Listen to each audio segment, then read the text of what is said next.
Now let's talk about another debate, one that took place last night on the other side of the Atlantic Ocean. It was the final debate between Rishi Sunak and Keir Starmer, between Britain's outgoing Prime Minister and the man set to be his successor.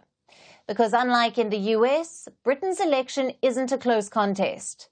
Rishi Sunak's Conservative Party has been in power for 14 years, and right now they are deeply unpopular. They trail Starmer's Labour Party by 20 points in the opinion polls. Starmer is expected to win a record majority, so last night's debate wasn't really likely to change much. Despite this reality, the debate was a somewhat fiery affair. Both prime ministerial candidates came out swinging, and both managed to land some jabs. Here's our report. You know where these people come from? No, he's not answering the question. Do you know where they come from? Iran, Syria, Afghanistan. So when Keir Starmer says he's going to return people, is he going to sit down? Are you going to sit down with the Iranian ayatollahs? Are you going to try and do a deal with the Taliban? It's completely nonsensical what you are saying, right? A sharp rebuke by Sunak on the issue of migration. Britain's sitting Prime Minister was ready for a fight. Yesterday's debate was the last one before the election. The UK goes to polls next week. Every opinion poll expects Sunak to get wiped out. So he didn't have much to lose last night. And that may be why he decided to come out all guns blazing. His opponent, Keir Starmer, is the leader of the Labour Party. He's expected to win next week's election by a landslide. Not because he's popular, but because people are fed up with Sunak's Conservative Party.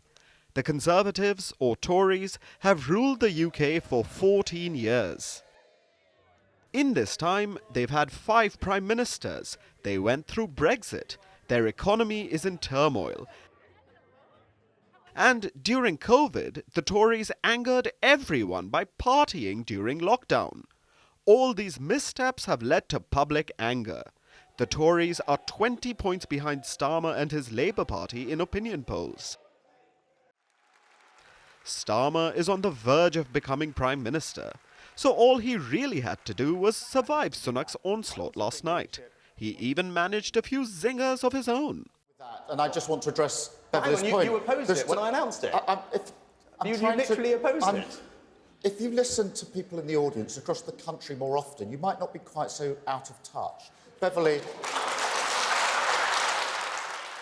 That was a quick comeback from Starmer, and he hit Sunak where it hurt. Sunak, who is Britain's richest ever Prime Minister, has struggled to make himself seem relatable. His recent comments about growing up without Sky TV didn't really endear him to the masses. But aside from the jibes, the debate was largely what you would have expected.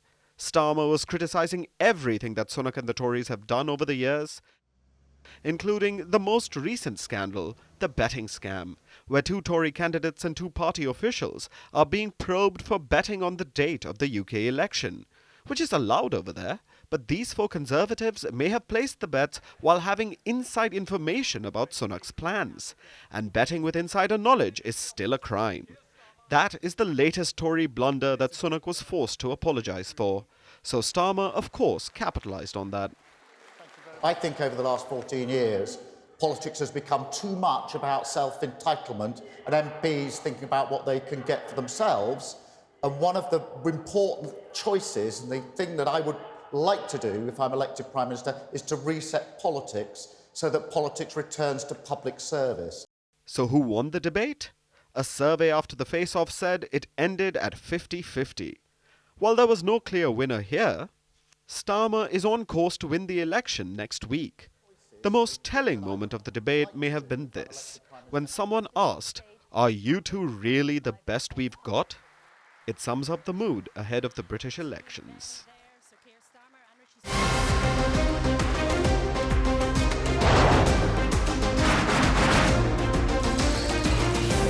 On this today, the T20 World Cup bandwagon has moved across to the West Indies. What can we expect from this? Hello, I'm Alison Green, coming to you from Durban, South Africa. Today we have a special show. Start with a report on India's shifting nuclear posture. The first time since India officially became a nuclear power. Hello and welcome to Firstpost America. I'm Aaron Abraham coming to you live from the nation's capital.